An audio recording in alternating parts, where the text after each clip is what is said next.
Sa gitna ng mainit na panahon, masayang ipinagdiwang ang Yubakan Festival 2024 sa Quezon Province. At bida naman sa Abra ang nakakatuwang swimming pool na hugis pa. Wow.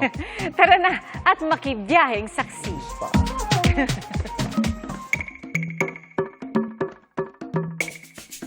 Tara sa Abra sa giant swimming pool na hugis paa. Ang malaking pool para sa adults habang ang tila toes ng footprint para naman sa mga chikiting. Malinis at malamig ang tubig na mula sa isang bukal.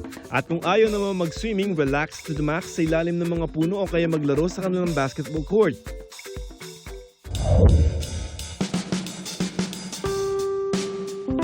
Time out muna sa swimming at magpahangin sa Ilocos Norte. Pwedeng pasyalan ngayon tag-init ng wind farm na matatagpuan sa bayan ng Burgos. Hindi lang preskong hangin ang hatid ng wind turbines dahil pwede rin mag-sightseeing.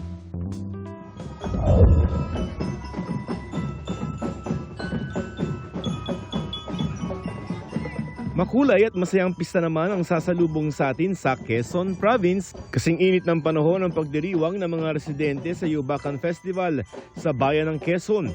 Bida rito ang isang kakanin na tinatawag na niyubak. Pasiklaban sa paggawa ng pinakamasarap na recipe ang mga barangay. Ang ilang magsasaka naman nagpabilisan sa pagbalat, pagkayod at paggata ng niyog.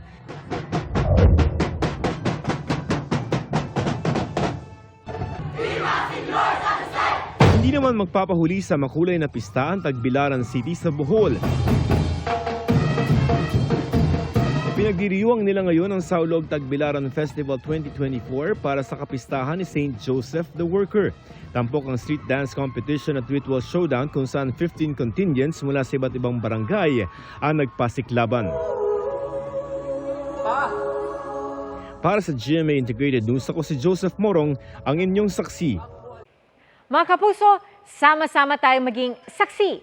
Mag-subscribe sa GMA Integrated News sa YouTube at para sa mga kapuso abroad, samahan niyo kami sa GMA Pinoy TV at sa www.gmanews.tv.